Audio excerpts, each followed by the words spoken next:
بسم اللہ الرحمن الرحیم اللہم صلی علی سیدنا و مولانا محمد وعلی آلہ وصحبہ وبارک وسلم وعن جابر رضی اللہ عنہ قال قال رسول اللہ صلی اللہ علیہ وسلم۔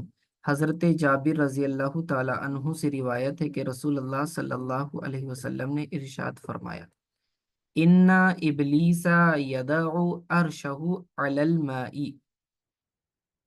بے شک شیطان پانی پر اپنا تخت بچھاتا ہے۔ ٹھیک ہے، یدعو بچھاتا ہے، ڈالتا ہے، رکھتا ہے کے معنی میں۔ ان ابلیس یدعو عرشہ، عرش سے مراد اس کا تخت ہے۔ ٹھیک ہے، یہ عرش الہی مراد نہیں ہے۔ تو بے شک ابلیس اپنا تخت پانی پر بچھاتا ہے۔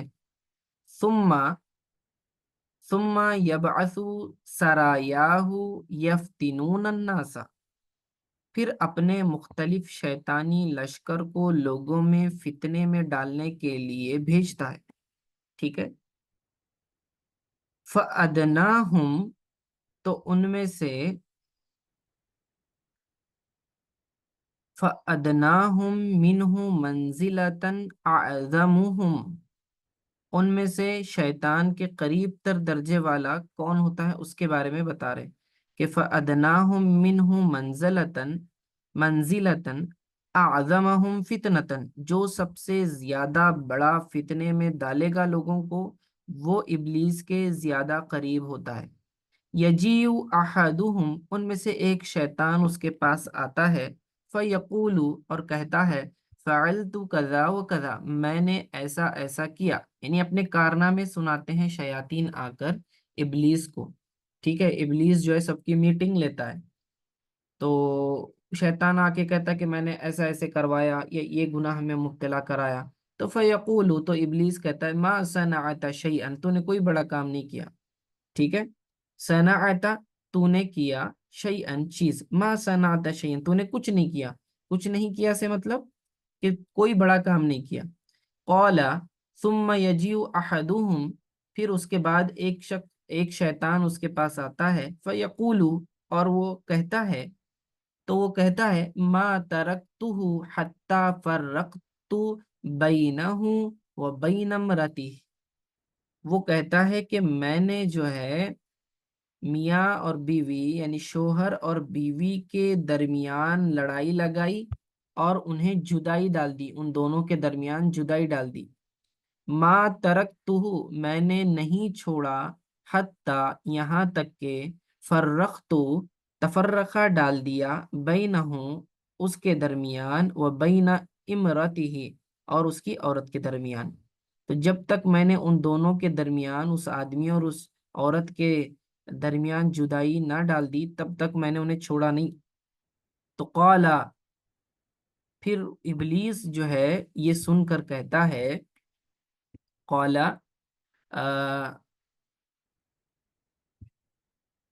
ہاں، تو کہتا ہے فیدنیہ منہ، تو وہ اسے اپنے قریب بٹھا لیتا ہے۔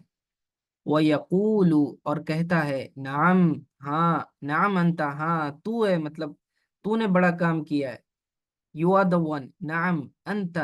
قال الاعمش، اعمش کہتے ہیں، اراہ، قال فیلتزمہ، مجھے، حضرت اعمش رحمۃ اللہ تعالی علیہ فرماتے ہیں کہ مجھے خیال ہے کہ حضور علیہ الصلوۃ والسلام نے فرمایا، اس چیلے سے شیطان خوش ہو کر اسے اپنے گلے لگا لیتا ہے۔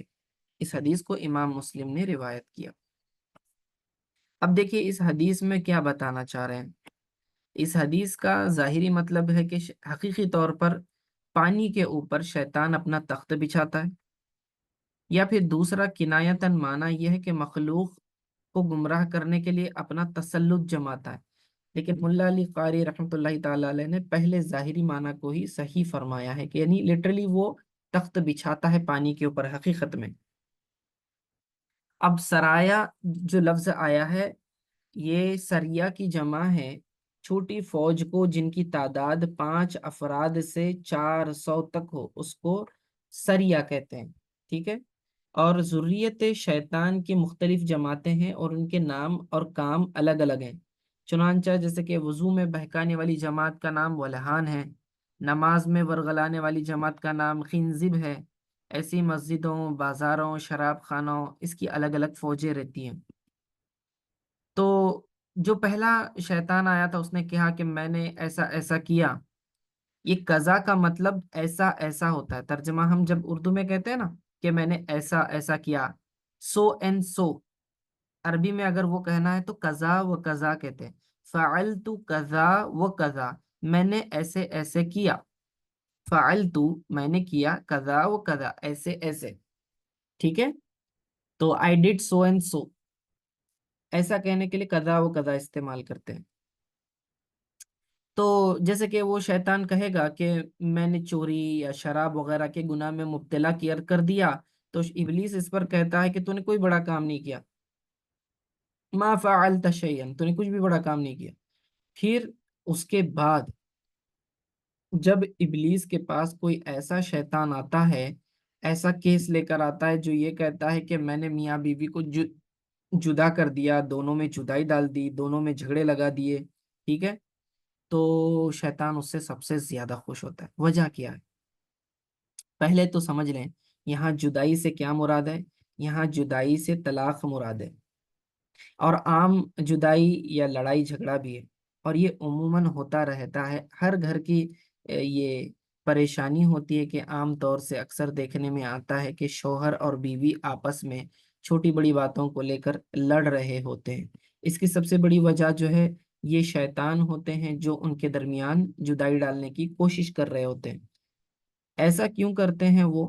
کیونکہ میاں بیوی کے درمیان جب لڑائی لگا دی جاتی ہے تو اس سے فتنے بھڑکتے ہیں اور بہت قسم کے گناہ جنم لیتے ہیں، ٹھیک ہے؟ تو اس میں ایک پارٹی انوالو نہیں ہوتی، پھر دوسرے لوگ بھی اس گناہ کے اندر شامل ہوتے ہیں۔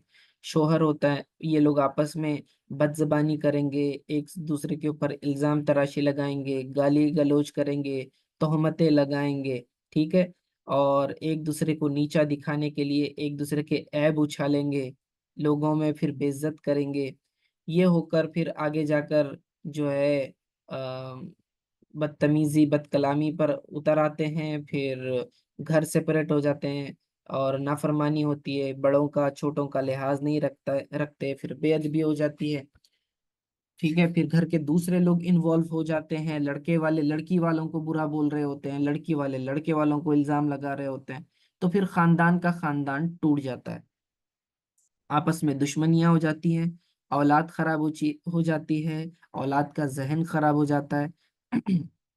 یہی وجہ ہے کہ نبی کریم صلی اللہ تعالی علیہ وآلہ وسلم نے فرمایا حلال چیزوں میں سے طلاق دینا اللہ تعالیٰ کو سب سے زیادہ ناپسند ہے، ابو داؤد کی حدیث ہے۔ تو طلاق ایک مباح کام ہے، حرام نہیں۔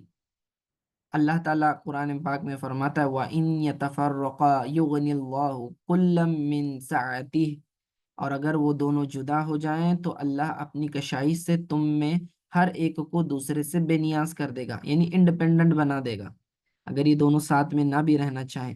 لیکن اللہ تعالیٰ کو یہ طلاق پسند نہیں ہے، اگرچہ کہ جائز ہے لیکن پسند نہیں ہے، ٹھیک ہے؟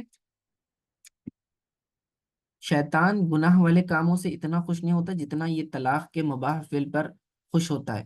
پتہ چلا کہ شوہر اور بیوی میں جدائی ڈالنا یہ شیطانی فعل ہے، اور اسی لیے اللہ عز و جل نے جادو کے ذریعے شوہر اور بیوی میں جدائی ڈالنے والوں کی مذمت فرمائی ہے۔ قرآن میں فرمایا سورۃ البقرہ میں فَيَتَعَلَّمُونَ مِنْهُمَا مَا يُفَرِّقُونَ بِهِ بَيْنَ الْمَرْءِ وَزَوْجِهِ، تو ان سے سیکھتے وہ جس سے جدائی ڈالے مرد اور عورت میں، اس کی عورت میں۔ تو یہ جو ہاروت و ماروت کا قصہ میں نے پہلے بتایا تھا کہ دو فرشتے تھے، پھر لوگ اس زمانے میں جو ہے جادو سیکھا کرتے تھے، اور خاص طور سے وہ سیکھتے تھے جس سے شوہر اور بیوی کے درمیان جدائی ڈال سکے۔ حالانکہ جادو سے بہت سارے کام کرتے تھے لیکن اسپیسیفکلی یہ خاص مینشن کیا، ٹھیک ہے، کیونکہ اللہ تعالیٰ کو یہ چیز بہت زیادہ ناپسند ہے۔ اس سے دو مسئلے معلوم ہوئے، ایک یہ کہ جو شوہر اور بیوی کے درمیان جان بوجھ کے جھگڑے لگاتا ہے وہ ابلیس کی طرح مجرم ہے، اس سے وہ عام لوگ عبرت حاصل کریں، تو جو جان بوجھ کے جو ہے شوہر اور بیوی کے درمیان جھگڑے لگاتے ہیں، ٹھیک ہے نا؟ گھروں میں ایسے لوگ ہوتے ہیں، چاہے وہ ننند ہو یا دیور ہو یا ساس ہو یا سسر ہو۔ اچھا، لڑکی والوں کی طرف سے بھی یہ چیز ہوتی ہے یعنی کہ کبھی کبھی لڑکی کی ماں جو ہے اپنی بیٹی کو اتنا زیادہ بہکاتی ہے کہ بالکل اپنے شوہر کی بات نہیں سننا، کسی سے ڈرنا نہیں، جو بولے اس کا پلٹ کر فوراً جواب دے دینا، سمجھے؟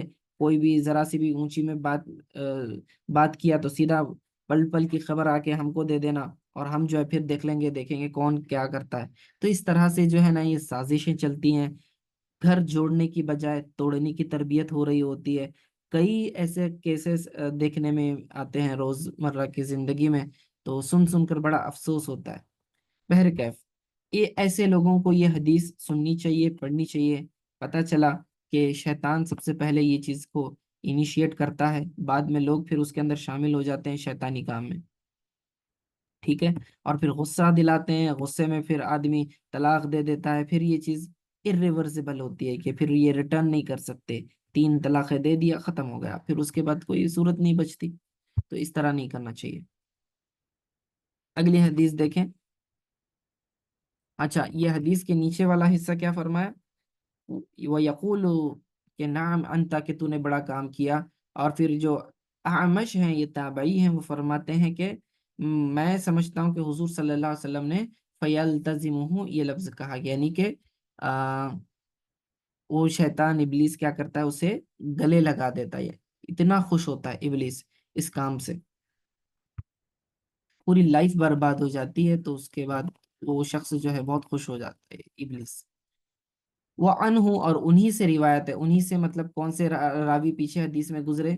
جابر، ٹھیک ہے، حضرت جابر رضی اللہ تعالیٰ عنہ، تو پھر یہ انہی سے روایت ہے، وہ انہوں اور انہی سے روایت ہے۔ قال، وہ فرماتے ہیں، قال رسول اللہ صلی اللہ علیہ وسلم، کہ حضور علیہ الصلوۃ والسلام نے ارشاد فرمایا، ان الشیطان قد ایس من ان یعبدہ المصلون فی جزیرۃ العرب ولکن فی التحریش بینہم، رواہ مسلم۔ اب اس حدیث میں کیا بیان کیا گیا کہ بے شک شیطان اس سے تو مایوس ہو چکا کہ عرب کے نمازی اسے پوجیں۔ مسلون مسلی کی جمع ہے، مسلی نماز پڑھنے والے کو کہتے ہیں، مسلون واو نون سے جو ہے جمع مذکر سالم بنا رہے ہیں، ٹھیک ہے؟ تو مسلون جو نماز پڑھتے ہیں، تو نمازی جو ہیں جزیرہ عرب میں شیطان ابلیس کی پوجا کرنے سے مایوس ہو چکا ہے، یعنی کہ یہ بت پرستی جزیرہ عرب میں نہیں ہوگی، کیونکہ شیطان کو پوجنے سے مراد بتوں کی عبادت کرنا ہے۔ یعنی ایسا نہیں ہو سکتا کہ پورا جو سعودی عربیہ ہے یا اکثر اہل عرب ہے معاذ اللہ بت پرست ہو جائیں، بلکہ اہل عرب کی اکثریت جو ہے توحید پر ہی رہے گی۔ ہاں، اگرچہ چند اہل عرب معاذ اللہ بت پرست ہو جائیں یا مرتد ہو جائیں یا عرب پر گمراہوں کی حکومت آ جائے، تو یہ حدیث اس کے منافی نہیں ہے، ٹھیک ہے؟ بلکہ تاریخ کا مطالعہ کیا جائے تو اہل عرب کے کچھ لوگ مسلمہ کذاب کے فتنے کے سبب مرتد ہوئے تھے، زکوٰۃ کا انکار کر کے بھی مرتد ہوئے تھے۔ اسی طرح یزید اور حجاج بن یوسف اور دیگر گمراہ و ظالم لوگوں نے عرب پر حکومت کی ہے، اس کے بعد بھی یہ سلسلہ چلتا رہا ہے۔ شیطان لوگوں کو بت پرست بنانے کی کوشش کرتا ہے، لیکن اہل عرب چونکہ بت پرست نہیں ہو سکتے، اس لیے شیطان کی زیادہ کوشش اہل عرب میں جو ہے باہم فساد ڈالنے میں۔ یہی وجہ ہے کہ ہم دیکھتے ہیں کہ اہل عرب صدیوں سے متحد نہیں ہوئے، عرب کنٹریز میں یونٹی نہیں ہے، اور اسی کا فائدہ اٹھا کر یہود و نصارہ جو ہے ان کو لوٹ رہے ہیں، ٹھیک ہے؟ عرب ممالک کی حفاظت کے نام پر، ان کے پروٹیکشن کے نام پر لاکھوں ڈالر ان سے لے رہے ہیں اور ان پر حکمرانی کر رہے ہیں، تو یہ جو ہے ان کا اپنا فالٹ ہے، اوکے؟ تو اس سے حدیث سے کیا پتا چلا کہ اہل عرب کی اکثریت کبھی بھی جو ہے بتوں کی پوجا نہیں کرے گی، قوم ویسی گمراہ نہیں ہوگی۔ تو شیطان کیا کرتا ہے؟ ایک کام بڑا اب یہ نہیں کر پا رہا ہے تو ایٹ لیسٹ وہ کیا کرے گا؟ وَلَٰكِنَّ التَّحْرِيشَ بَيْنَهُمْ، تو وہ آپس میں کیا کرے گا؟ انہیں بھڑکانے کی کوشش کرے گا، یعنی لڑائی جھگڑے کروائے گا، تو جس کی وجہ سے ان کی یونٹی ختم ہو جاتی ہے۔ اگلی حدیث نئی فصل ہے، اس کے اندر باب الوسوسہ کے اندر الفصل الثانی، دوسری فصل۔ انا ابن عباس رضی اللہ عنہ ان النبی صلی اللہ علیہ وسلم جاءہ رجل، ابن عباس رضی اللہ تعالیٰ عنہ یعنی حضرت عبداللہ ابن عباس رضی اللہ تعالیٰ عنہ، یہ بڑی شخصیت ہے، یہ انہیں حبر الامہ کا لقب ہے، امت کی سیاہی، کیونکہ اللہ کے رسول صلی اللہ علیہ وسلم نے ان کے لیے دعا فرمائی تھی، اور یہ تفسیر میں بہت زیادہ مہارت رکھتے تھے۔ ٹھیک ہے، آپ فرماتے ہیں کہ ہاں، ابن عباس سے مراد حضرت عباس جو حضور صلی اللہ علیہ وسلم کے چچا ہیں، یہ ان کے بیٹے ہیں عبداللہ۔ ٹھیک ہے، تو اہل بیت سے ہیں۔ ان ابن عباس ان النبی صلی اللہ علیہ وسلم، وہ فرماتے ہیں کہ حضور صلی اللہ علیہ وسلم نے ارشاد فرمایا کہ ایک آدمی ان کے پاس آیا، جاءہ رجل، حضور علیہ السلام کے پاس ایک آدمی آیا، فقال، اور اس نے کہا، انی احدث نفسی بشیء لأن اکون حممتا احب الی من ان اتکلم به، کہ وہ فرما رہے ہیں، اب جو شخص آئے وہ صحابی ہیں، لازمی سی بات ہے کہ حضور کی خدمت میں آ کے کوئی مسلمان ہو اور حضور کی خدمت میں آئے تو وہ تو صحابی ہوگا۔ تو ایک صحابی حضور صلی اللہ علیہ وسلم کے پاس آئے اور فرماتے ہیں، انہوں نے کہا کہ انی احدث نفسی بالشیء، کہ میں اپنے دل میں خیالات محسوس کرتا ہوں، یعنی کہ وسوسے محسوس کرتا ہوں، لِأَنْ أَكُونَ حُمَامَةً أَحَبُّ إِلَيَّ مِنْ أَنْ أَتَكَلَّمَ بِهِ، یعنی وہ جو وسوسے میرے ذہن میں آتے ہیں، جو خیالات آتے ہیں، وہ بولنے سے بہتر میں جل کر کوئلہ بن جانا پسند کرتا ہوں۔ ٹھیک ہے، حُمَامَةً، کوئلہ، جل کر کوئلہ بن جانا۔ تو قولا، تو حضور علیہ الصلوۃ والسلام نے اس کے جواب میں ارشاد فرمایا، الحمد للہ الذی رد امرہ الی الوسوسۃ، رواہ ابو داود۔ حضور علیہ الصلوۃ والسلام نے ارشاد فرمایا، تعریف ہے اس اللہ عز و جل کی جس نے ان خیالات کو وسوسہ بنا دیا۔ اس حدیث کو امام ابو داود نے روایت کیا۔ اب دیکھیں اس حدیث سے کیا پتہ چلا کہ دل میں جو ایمان و کفر کے متعلق خیالات آتے ہیں، مسلمان کو اس پر پریشان ہونا نہیں چاہیے۔ اب یہ صحابہ کو وسوسے آتے تھے ایمان کے خلاف، تو آپ اندازہ لگائیں کہ ہم جیسے لوگوں کو بھی کتنے وسوسے آتے ہیں۔ تو ہم کوئی یونیک نہیں ہے، صحابہ کو بھی وسوسے آتے تھے، تو انسان کو شیطان وسوسے ڈالتا رہتا ہے۔ تو یہ وسوسہ ہمیں یہ سمجھنا چاہیے کہ یہ وسوسہ شیطان کی طرف سے، یہ میرا عقیدہ نہیں ہے، تو اسے زبان پر لانے کی ضرورت نہیں ہے، نہ ہی اس کے بارے میں زیادہ سوچنے کی ضرورت ہے۔ سوچ سوچ کر اس کے اوپر یقین کر لینا تو اس سے ایمان ضائع ہو جائے گا، یا پھر اس کو زبان پر لائیں گے اور اس کو بولنا شروع کر دیں گے تو اس پر گرفت ہوگی۔ تو جیسے کہ پچھلی حدیث ہم نے پڑھی تھی جس میں حضور علیہ الصلوۃ والسلام نے ارشاد فرمایا تھا کہ جب تک آدمی اس وسوسے پر عمل نہ کرے یا اس کو بیان نہ کرے تو پھر اللہ تعالیٰ کی طرف سے اس پر گرفت نہیں ہوتی۔ ٹھیک ہے، اگلی حدیث دیکھیں، یہ ابن مسعود یعنی عبداللہ ابن مسعود رضی اللہ تعالیٰ عنہ اس کے راوی ہیں۔ وان ابن مسعود رضی اللہ عنہ قال قال رسول اللہ صلی اللہ علیہ وسلم، کہ اللہ کے رسول صلی اللہ علیہ وسلم نے ارشاد فرمایا، اِنَّ لِلشَّيْطَانِ لَمَّةً بِابْنِ آدم وَلِلْمَلَكِ لَمَّةً۔ ٹھیک ہے، تو حضور علیہ الصلوۃ والسلام نے ارشاد فرمایا، انسان میں شیطان کا بھی اثر ہے اور فرشتے کا بھی۔ یہ لمتن کا معنی اثر، لمتن بھی ابن آدم، شیطان کے اندر، شیطان کا بھی انسان کے اندر اثر ہوتا ہے اور فرشتے کا بھی۔ یہ ملک پڑھیں گے، اس کو ملک نہیں پڑھیں گے۔ ملک کا مطلب فرشتہ ہوتا ہے، ملک کا مطلب بادشاہ ہوتا ہے۔ ٹھیک ہے، وَلِلْمَلَكِ لَمَّةً، اور فرشتے کا بھی اثر ہوتا ہے، تو اس کو ملک پڑھنا ہے آپ نے، کیونکہ یہ لفظ شیطان کے مقابلے میں آیا ہے تو obviously یہ فرشتہ ہوگا۔ فَأَمَّا لَمَّةُ الشَّيْطَانَ فَإِعَادٌ بِالشَّرِّ، اب شیطان کا اثر کیا ہے؟ تو مصیبت سے ڈرانا ہے، حق کا وَتَكْذِيبٌ بِالْحَقِّ، اور حق کا جھٹلانا ہے۔